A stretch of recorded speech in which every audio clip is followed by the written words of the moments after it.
I built an entire zoo in one day. Planet Zoo Console Edition has been a blast so far. However, I'm on the clock. I do not own a PS5 or an Xbox, so I am borrowing one just for one day, and I challenged myself to build an entire zoo with that time. Join me today as we finish Console Zoo here in Planet Zoo Console Edition. Well, my friends, we are building for the beautiful Indian rhinoceros today in Console Zoo. Hope you guys are excited for this one, and we are building for another one right after this. We're just finishing the zoo in this video because I want to finish the zoo, and that's pretty much it. Welcome back, everyone, to the Console Edition of Planet Zoo. My name is Leaf, and it's so great that you guys are able to join me today as we build our lovely Indian rhinoceros habitat. Now, this habitat is based off of like certain happenstances that happen in like India, in like Nepal and stuff like that. You'll oftentimes find Indian rhinoceroses kind of just making their way through villages, like they kind of own the place. I don't know, like look at this picture right over here. This guy seems like he just owns the joint around here. So we are using the best way to build in Planet Zoo Console Edition, and that is by using as many blueprints as you possibly can. As you can imagine, building piece by piece in the Console Edition of Planet Zoo is extremely difficult. It is not something that I really recommend. However, when you do build in Planet Zoo Console Edition, you can find that the blueprint system is actually pretty much made for this version of the game. So what we did over here, we essentially just made a big habitat. Rhinos really don't need a lot of interesting things in their habitat. They might like a little water source or a mud bath or something like that. But for the most part, these animals pretty much enjoy their nice big open space. So that's exactly what we give them. Beyond that, we also use the buffalo grass. This is a piece that I recommend everyone use in Planet Zoo. It is the #1 way to bring your builds looking like a 5 all the way up to like at least an 8. These are incredible pieces, just the best ones to use when it comes to this kind of stuff. And altogether, I really love how this build came out. It just turned out so beautiful. It really felt like such a Disney-esque kind of build because it's just this huge like habitat, and it's just surrounded by all this beautiful bamboo, all these palm trees, all these lovely pieces that really help to create this nice tropical vibe. Not to mention that we also use trees as bushes. This is another pro Planet Zoo gamer tip. It is using trees as bushes because it is the #1 way to create just a little bit more depth. Again, another recommendation I have whenever you're building in Planet Zoo is to not pay attention to what plants you're really using, at least the biomes and stuff like that. You want to know why? It's because when you do pay attention to that stuff, you're limiting your palette. You are limiting what you're able to do within these builds, and because of that, it kind of does suck when you don't have all the plants that you're able to use all together. So being able to use this really intuitive, like, as many plants as possible, really, in order to get this stuff to happen, it just works out so much better. Here we are plopping in our rhinos right there. We just get 2 of them in there, nothing too crazy. We're still figuring out, like, you know, the UI and stuff like that. Again, I was only building this in one day, so it was a little bit of a challenge to get it to work out perfectly. But once we move them into their actual habitat, they started exploring it. And I do love how every single habitat in this zoo is completely unique to its own animal. And I really do love that, especially in the console version, because I'm focusing less on, like, you know, the hyper-realistic details, and I'm really just getting back to my roots of why I love this game, and why I think so many other people will love this game.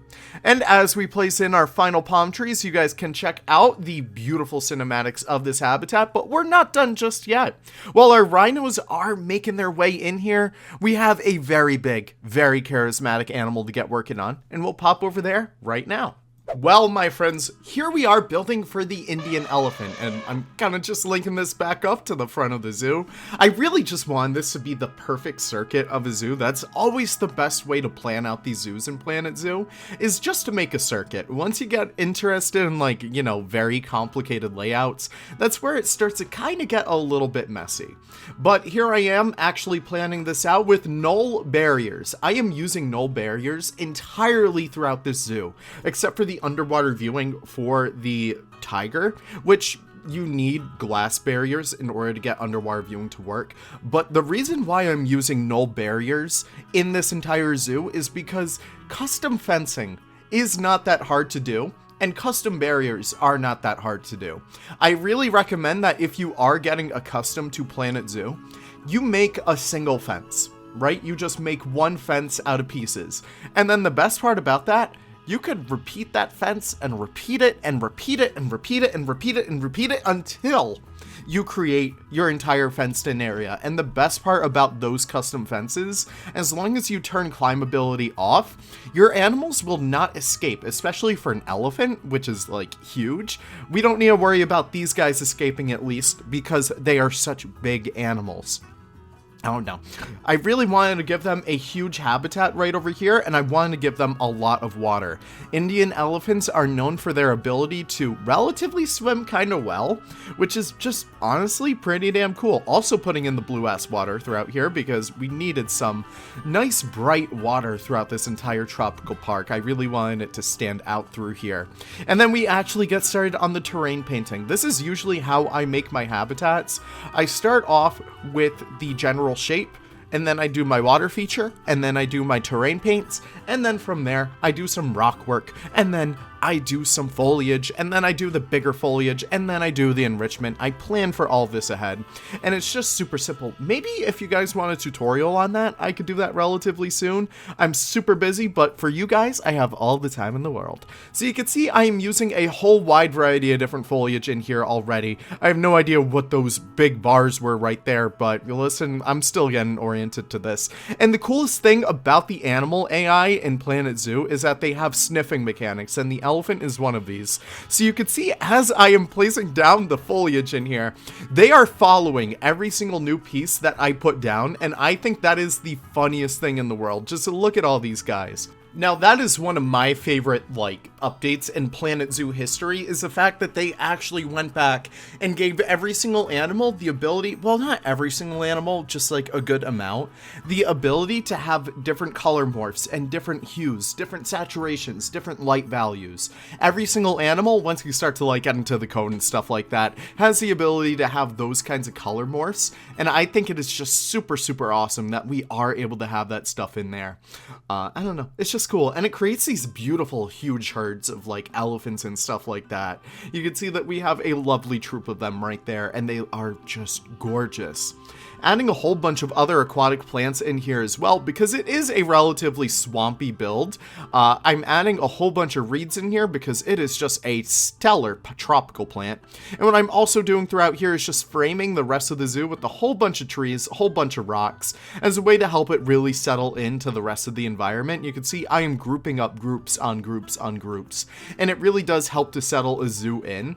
And once I add more rocks and more rocks, it really does help blend a zoo into its natural environment. That is something that I always do recommend when it does come to building these larger projects in Planet Zoo. Not even larger in the sense of we have a lot of animals, but larger in the sense of it's taking up a large amount of land area.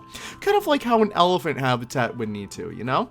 Adding a whole bunch of other plants in here. The creosote bushes are probably some of my favorites, and since they did come in a free update, they are free for any console user to use. These are the best plants in the game.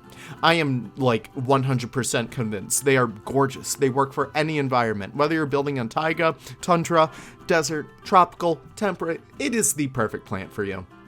Also adding in a whole bunch of palm trees just to give it a little bit more life, and also giving our elephants some enrichment. I have a mix of both toy enrichment and kind of feeder enrichment. Feeder enrichment is pretty great because you do get the chance to feed your animals at least, and bump up their enrichment activities too. Also, flexicolor thatch is a thing in the updates too. That is something that we waited for 15 updates, and then we finally got it, which is incredible. So I'm doing custom shade structures as a way to give our elephants adds just a little bit more of a homey feel, especially because I don't do backstage in console edition because it doesn't even matter. Just give them hard shelter and they should be good. That shade structure right there qualifies as hard structure. And I'm also decorating like the rest of the habitats too. Just because you finish a habitat doesn't mean that you can't go back and like touch it up a little bit more. So that's kind of what I did with the lily pads all throughout the rest of like my aquatic builds in here.